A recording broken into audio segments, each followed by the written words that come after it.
33 कोटि देवताओं में केवल एक देवाधिदेव महादेव,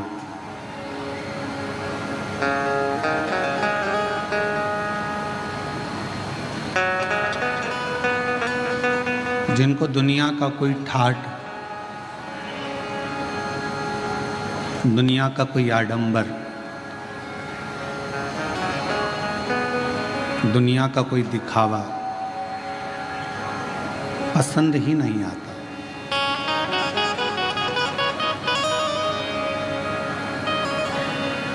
शिव जी को अगर प्रिय लगता है, भगवान शंकर को अगर प्रियता है,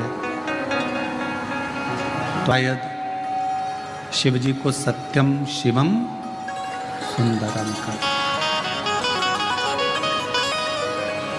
कहा। जहां सत्य बसता है वहां शिव जी का निवास होता है, भगवान शंकर का निवास होता है।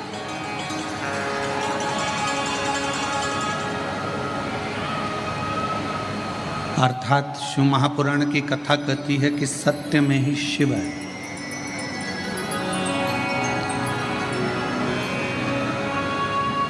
और उसको ढूंढने जाने के लिए कहीं पर भी जरूरत नहीं है।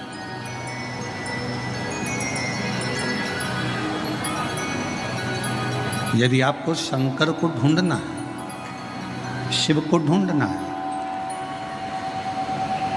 तो आपको कहीं नहीं जाना। कुछ देर मौन होकर एकांत में आप शिव नाम को पुकारना प्रारंभ करो।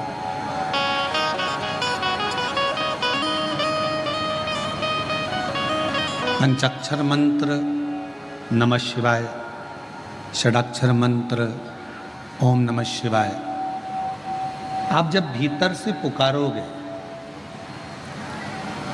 अंदर से पुकारना प्रारंभ करोगे, तो शिव महापुराण की कथा कहती है कि आपके अंदर ही शिव का दर्शन एक ना एक दिन बाबा भोलेनाथ जरूर करा देते। और मैंने तेरे ही भरोसे बाबा, तेरे ही भरोसे हवा बिच उड़ती जागी, बाबा डोर हथो छड़ी नामे कटी जागी। भोले मैं तेरी बदन, शंभू मैं तेरी बदन, हवा बिच उड़ती जागी, बाबा डोर हथो छड़ी नामे कटी जागी। शिव महापुराण की कथा कहती है कि दुनिया का सबसे बेकार दिन कौन सा होता है?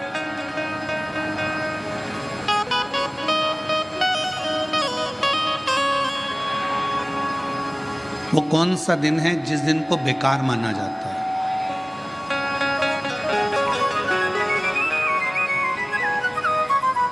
शिव महापुराण की कथा कहती है दुनिया का सबसे बेकार दिन उस दिन माना जाता है जिस दिन आपके चेहरे पर मुस्कुराहट ना हो और आपके मुख पर भगवान का नाम ना हो।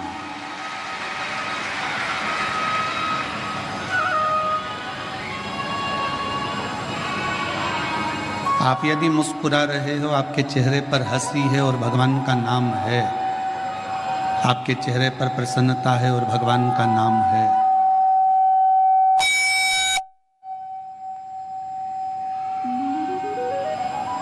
आपके चेहरे पर प्रसन्नता है और आपके मुख पर भगवान शिव का नाम है, हरि विठ्ठल, पांडुरंगा, श्री विठ्ठल, रुक्माई, संत ज्ञानेश्वर, संत तुकाराम जी महाराज, संत नामदेव जी महाराज, या किसी भी रूप में भगवान का कोई भी नाम यदि आपके मुख पर है और आपके चेहरे पर यदि कितना भी टेंशन हो, कितनी भी चिंता हो, कितना भी चिंता, कितना भी टेंशन और उसके बाद भी तुम्हारा चेहरे पर अगर स्माइल है, मुस्कुराहट है, तो समझ लेना कि आज आप सबसे ज्यादा शिव के करीब में हो।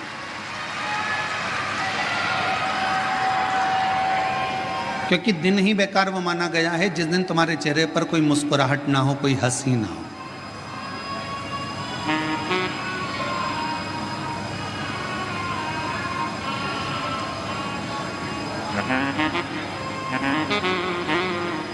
आपके चेहरे की प्रसन्नता भगवान के करीब में लेकर जाती है। एक बात का स्मरण रखिएगा, मैया यशोदा जी ने श्रीमद् भागवत कथा में आपने श्रवण किया होगा, भागवत जी में आपने सुना होगा कि मैया यशोदा जी ने एक बार भगवान कृष्ण पर छड़ी उठा ली थी।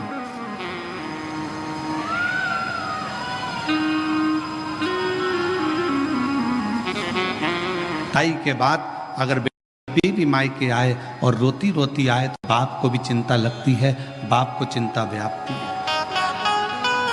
पिता को टेंशन रहता है।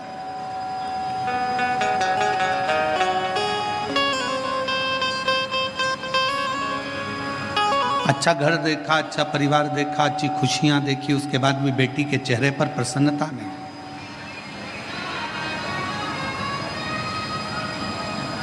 तो शिव के पास में जाओ, भगवान शंकर के करीब में जाओ, शिव जी के नजदीक में जाओ, देवाधिदेव महादेव के पास में जाओ, तो चेहरे पर थोड़ी सी प्रसन्नता। और तो और हमने शिव महापुराण की कथा के माध्यम से पहले भी आपको कहा, आप एक लोटा जल शिव जी को नहीं चढ़ा सकते।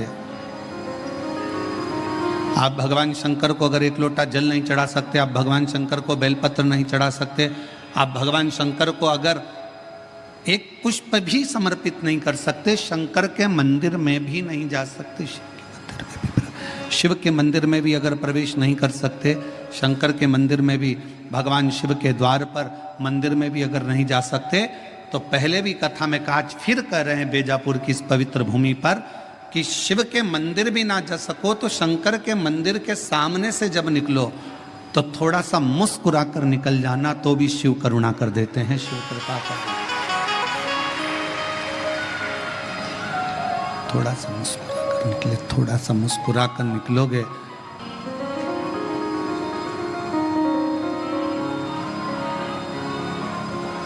शिव करुणा सागर है, शिव दया सागर है, शिव कृपा सागर है।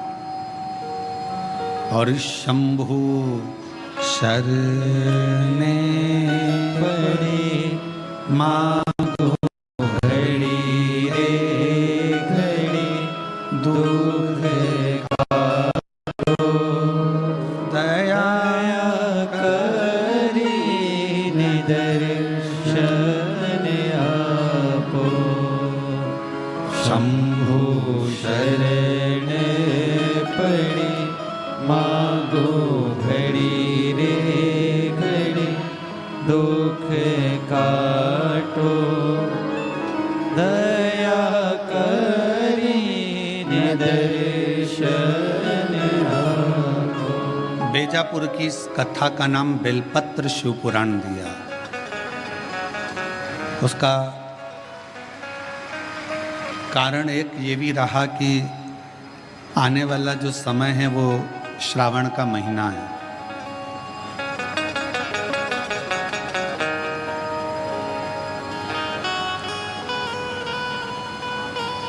आने वाला जो समय है वो श्रावण का महीना है, और श्रावण के महीने में जब आप और हम प्रवेश करें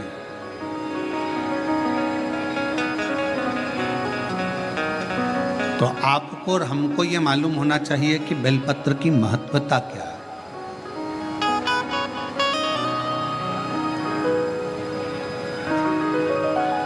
संचेती परिवार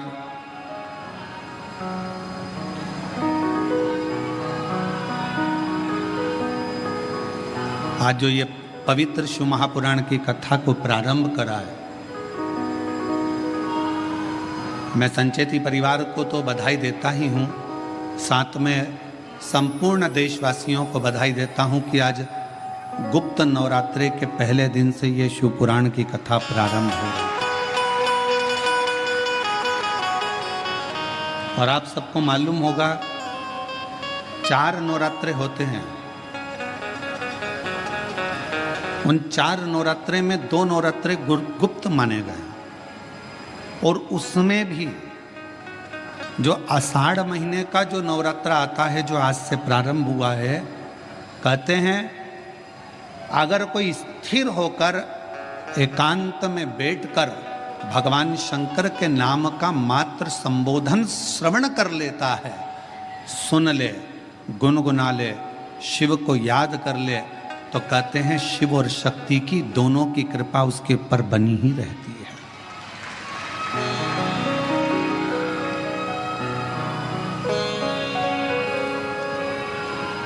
और आज वही नवरात्रे, गुप्त नवरात्रे से ये शिव कथा संचेती परिवार में प्रारंभ हुई। और उसमें परिवार को तो साधुता है, पर साथ में बेजापुर वालों के भी कोई 2 लोटे जल का कमाल है, ये पक्का है।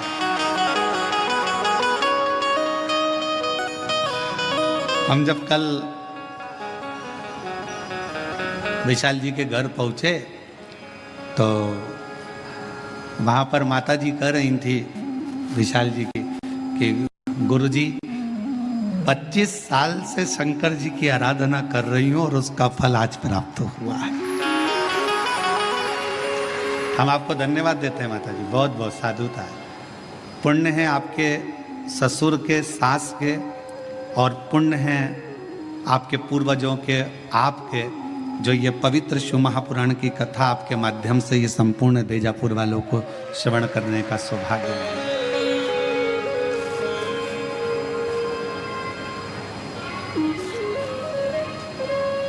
और वो भी इस पवित्र नवरात्रि के अवसर पर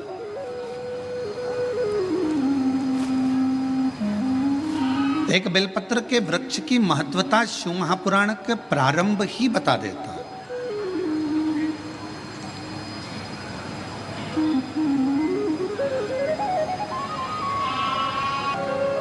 आप जितना जितना भगवान की भक्ति में, जितना जितना भगवान के भजन में, जितना जितना भगवान के नाम में, जितना जितना भगवान के स्मरण में इस जिह्वा को, इस शरीर को, इस मन को लगाएं।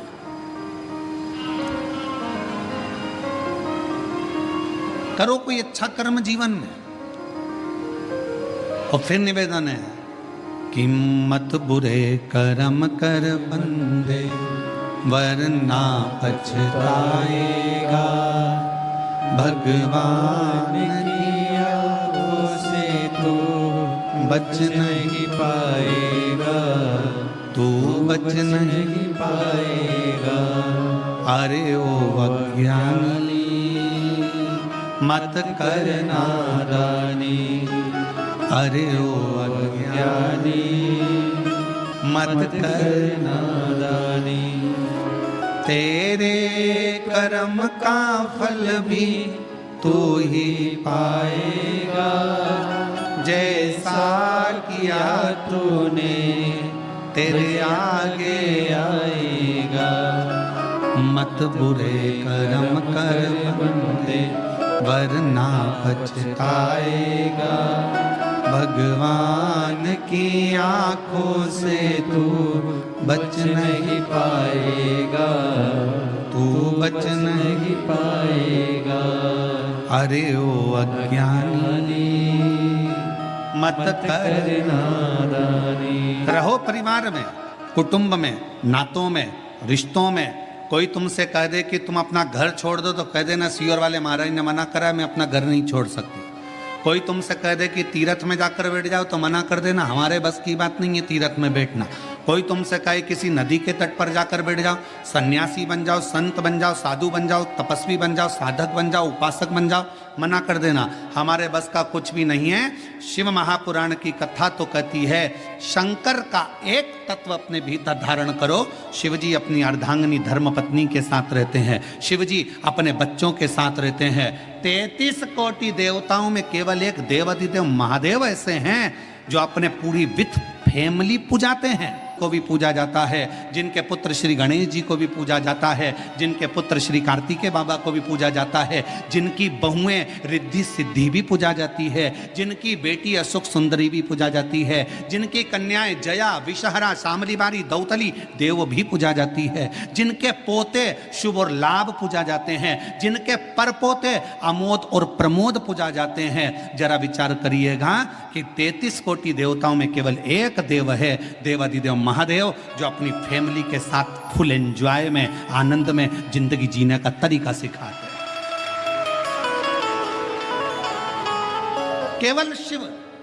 और आज का व्यक्ति बाहर एंजॉय करने का तरीका ढूंढता है। मैं दोस्तों के साथ जाऊंगा, वहां घूमने जाऊंगा, वहां ऐसा करने जाऊंगा, वहां मुझे खुशी मिलेगी। पत्नी को छोड़ दो घर में, पत्नी रह गई घर में, चलेगा दोस्तों के साथ एंजॉय करने के लिए, और मालूम पड़े कि वहां करा क्या, थोड़ा सा नशे का पान करा, कमरे में पड़े रहे और शुद्धि चली गई। दोस्तों ने विचार करा, पैसा लाया था खत्म हो गया, होटल वालों ने कहा चलो समाप्त हुआ पैसा, तुम भी बाहर निकलो, चलो यहाँ से, और निकाल दिया।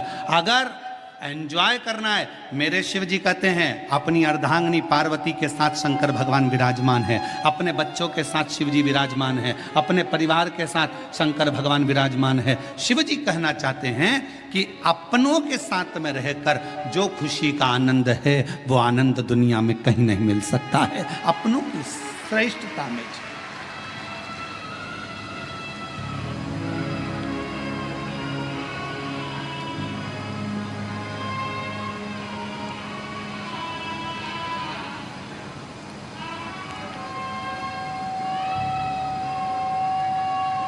कल हमको बड़ा अच्छा लगा, हम संचेती परिवार में जब आए तो हमने पूछा ये सब लोग जो खड़े हैं कौन है, तो कहा विशाल जी बोल रहे थे ये काका जी हैं, ये काकी जी हैं हमारे। अच्छा, ये हमारे ये हैं, ये हमारे वो हैं। अच्छा, हमें समझ में इतनी प्रसन्नता हो रही थी कि बताओ, पूरा परिवार एक जगह पर, और उसमें भी भगवान की अविरल भक्ति और शिव महापुराण की कथा और बेजापुर का क्षेत्र, ये जीवन का एक आनंद प्रदान करने वाला, एक सुख देने रखो।